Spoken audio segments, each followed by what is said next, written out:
मियां मंजूर भट्टू साहब ने हमें ज्वाइन किया है। Thank you very much sir, आपने वक्त दिया है। मुलाकात आपकी भी हुई है जहांगीर खान तरीन साहब के साथ।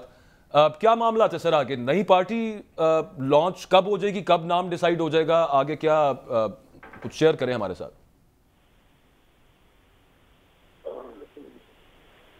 जहांगीर तरीन साहब से हमारी जहीना दोस्ती है और उनके साथ अक्सर होते हैं नवाब इसाक खाकवानी साहब, उनसे हमारी अजीजदारी भी है।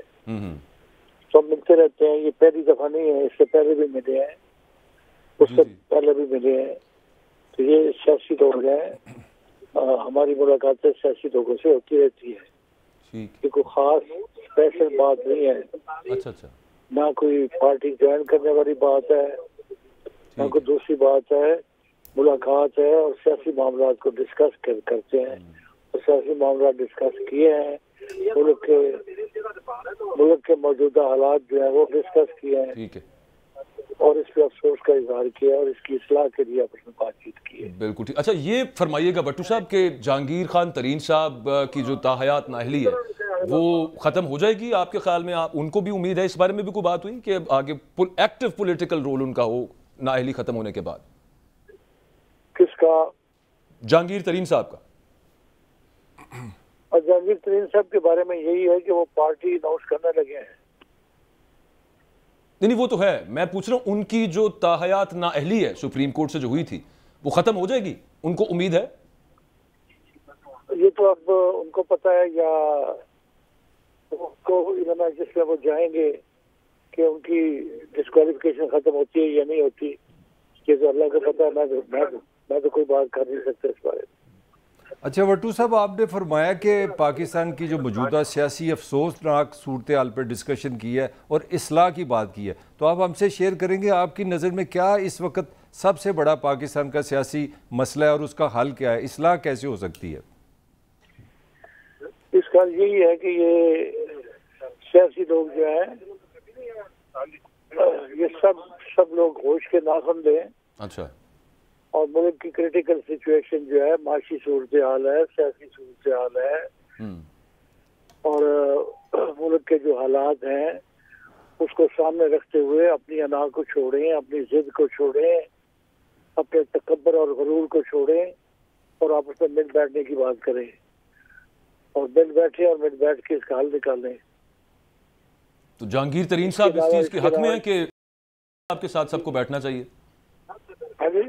जहांगीर तरीन साहब इस बात के हक में हैं कि सबको बैठना चाहिए उसमें?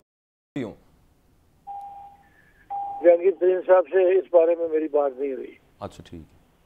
नहीं, वो आप बता रहे थे ना कि आगे हल निकालने की तरफ हुई है, तो अच्छा वो वैसे हुई है, उसका जिक्र नहीं आया। नवाज शरीफ साहब का सर आप बड़ा समझते हैं सियासत को, आप बहुत सीनियर सियासतदान हैं। चलें यूं में नवाज शरीफ साहब का आपको एक्टिव पॉलिटिकल रोल नजर आ रहा है कि उनकी नाअहली खत्म हो जाएगी? उनकी पार्टी तो दावा करती है ये। देखिए, पार्टियां खत्म नहीं होती, वक्ती तौर पे अप्स एंड डाउन होते हैं। ठीक। पाकिस्तान पीपल्स पार्टी पे कितनी पार्टियां बनी हैं वो एक भी नजर नहीं आ रही, सारी खत्म हो गई। सिर्फ पाकिस्तान पीपल्स पार्टी मौजूद है। और इसी तरीके से मुस्लिम लीग से भी बहुत सी पार्टियां निकली हैं, लेकिन कोई खास पार्टी नजर नहीं आ रही माशा मुस्लिम लीग नवाज के। तो ये अप्स एंड डाउन जो है ये सियासी जमातों में होते रहते हैं। वक्ती तौर पर पार्टियां बनती हैं तो फिजल आउट हो जाती हैं। भट्टू साहब, यहाँ पे इतनी आगे सियासी जमातें हैं, 12 जमातें इकट्ठी मिलकर हुकूमत कर रही हैं, पीटीआई है, पीटीआई में भी 5-6 लगता है पार्टी बन रही। इसमें नई पार्टी भी बनाने की क्या गुंजाइश कोई है? कोई पॉलिटिकली स्पेस है कोई? देखिए, ये तो बनाने वालों को पता है ना कि क्या इसकी जरूरत है। स्पेस तो अब देखें कि लोग जो अब की पार्टी जो है अगर उसको डाउनफॉल आती है या इमरान खान साहब जो हैं वो डिस्क्वालीफाई होते हैं या कोई सेटबैक होता है तो ये लोग किधर जाएंगे? ये लोग जो है सपोर्टर जो है ये बड़ी तादाद में सपोर्टर है। ये तो आपको और हमें मानना पड़ेगा कि बड़ी तादाद सपोर्टर हैं। और आज भी आज भी बड़ी तादाद में सपोर्टर हैं, इसमें कोई शक शुबे की गुंजाइश नहीं है कि वो समझते हैं कि के साथ ज्यादती हो रही है, ये ज्यादती नहीं होनी चाहिए, इससे उनकी हमदर्दी में इजाफा है, कमी नहीं है। तो आप समझते हैं कि पॉपुलैरिटी कम नहीं हुई 9 मई के बाद? 9 मई के बाद पॉपुलैरिटी में अगर कुछ समझता है कि बहुत लेट डाउन हो गया, बहुत कमी होगी, तो ये गलत असेसमेंट होगी। ठीक है, थैंक यू वेरी मच। मंजूर भट्टू साहब हमारे साथ मौजूद थे। इस पे कर ले मलिक साहब। बड़ा कमेंट किया उन्होंने कि मतलब मेरे ख्याल में ये जो पॉपुलैरिटी का एंगल उन्होंने दिया है, कम लोग ऐसी स्टेटमेंट देते हैं। तो इस पे फिर ये बहस तो ये बनती है कि चले आपने नई पीटीआई बना ली, आपने जंगीर तरीन ने भी नई पार्टी बना ली, तो अकबर जो सवाल है, जो वोट है, जो पुराना पीटीआई का कमिटेड वोट है, या आइडियोलॉजिकल वोट कह लें या रोमांस का वोट कह लें, वो किधर जाएगा? वो तो मेरा तो उससे भी पहले एक सवाल है, वो जो बात कर रहे थे, छोड़ के कौन गया? लीडर्स, वर्कर भी छोड़ के गए हैं तहरीक इंसाफ को, आपने सुना? यार एक बंदा नहीं छोड़ के गया जो एमएनए बन सकता है। मुझे बताओ एक बंदे का नाम, मुझे बता दो कि ये बंदा जो है ना एमएनए माइनस बन सकता है, मैं फिर कहूँ छोड़ू। यार ये तो सारे आए उसी के नाम पे, और पाकिस्तान में अभी तक वोट किसके नाम पे है? भुट्टो का। ये दुनिया में शायद ये हमें ये शरफ हासिल है कि नाम क्या है? मुस्लिम लीग नून। नून का मतलब नवाज शरीफ। वोट किसका है? नवाज शरीफ का। वोट किसका है? जुल्फ़िकार अली भुट्टो का। अब भुट्टो आप खड़ा कर दो, बल्कि मैं वाकया पढ़ रहा था 70s का, कोई साइकिल चलाने वाला कोई एक आम सा आदमी था, तो ये इस तरह का दौर था कि भुट्टो को छतरोल होना, चढ़ना नहीं, तो उसने किसी गरीब साइकिल वाले को ना वोट दे दी, उसको सीट दी, बंदा ही कोई नहीं था, कैंडिडेट नहीं। और जब असल इलेक्शन हुआ तो उसने रिकॉर्ड कायम कर दिया। क्या सिर्फ उसके साथ एक तलवार का निशान था, जुल्फ़िकार अली भुट्टो। तो मेरा लिए खां, मैं एग्री करूँगा भट्टू साहब से कि अगर आप ये समझते हैं कि खां इज़ फिनिश्ड, कि वो वोटर भी सारा चेंज हो गया है, देखो ना जगह वो नहीं है, पॉलिटिकली नहीं है। Let's talk about what fate could be. एक चीज वेरी सिंपल, क्या आपके ख्याल में क्या? देखो हमारे पास 2 रोल हैं पाकिस्तान के पास, और तीसरा नहीं मुझे बनता नजर आ रहा है। यहाँ तो वो जुल्फ़िकार अली भुट्टो बनेगा। एक चीज ज़हन में रखें, वो गलती से बार बार वो नाम जिस पे पाबंदी है वो निकल जाता है, तो हमने चेयरमैन कह देते, कासिम के अबू कह लें। नहीं, वो छोटी बाला थी, कल आप ये कह रहे थे। वो तो कल थोड़ा कॉमेडी का मूड था ना, चेयरमैन ही करते हैं मेरा।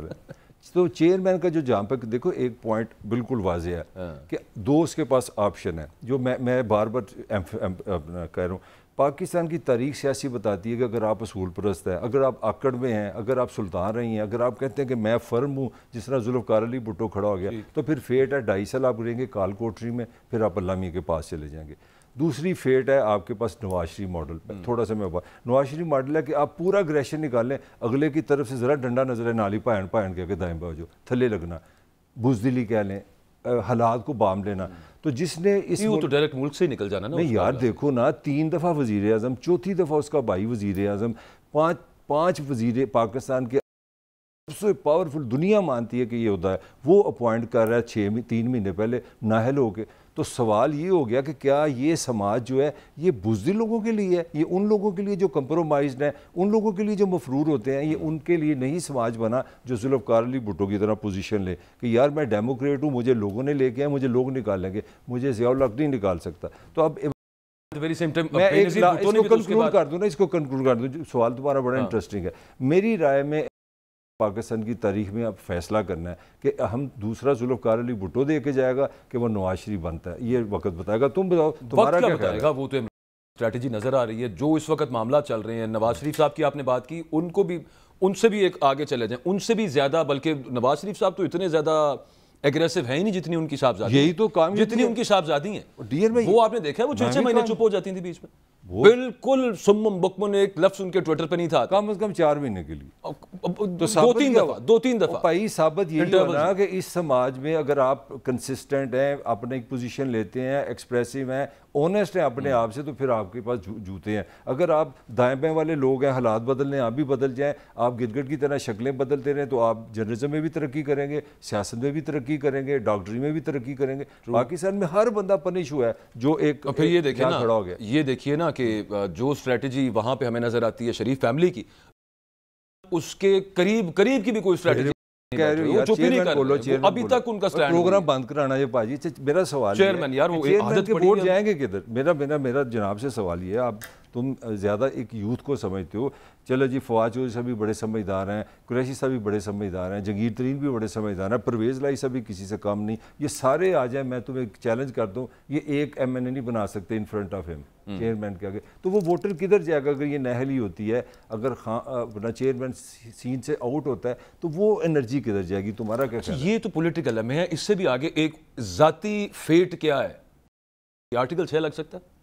वो तो लगता है एविडेंस है। वो तो जो ताकतवर जो इस मुल्क का निज़ाम, सुनने में आ रहा है कि इरादे हैं। खुशबू आ रही है, साफ आ रही है। जब आपको 110 बंदों ने ये कहा है आगे कि हमें यकीन हो गया है कि ये हमले कराए गए हैं, हमें यकीन हो गया कि इसकी प्लानिंग थी, और हुआ ये है कि उन्होंने जो इन्वेस्टिगेटर्स हैं उनका कहना है कि हमने जिससे पूछा उसने कहा मुझे वहाँ से पता है, वहाँ से हम उतर गए, वहाँ से आगे गए, एंड जाके चेयरमैन निकला, जो मैं आपको खबर दे रहा हूँ। तो मेरा पॉइंट है कि जो पाकिस्तान का लॉ है वो उस पर तो आप, you are a student of law, बल्कि यू आर LLB, तो उसमें तो बाजी वो बड़ी खौफनाक बात है, वो तो मैं कह नहीं सकता जो सज़ा मुझे नज़र आ रही।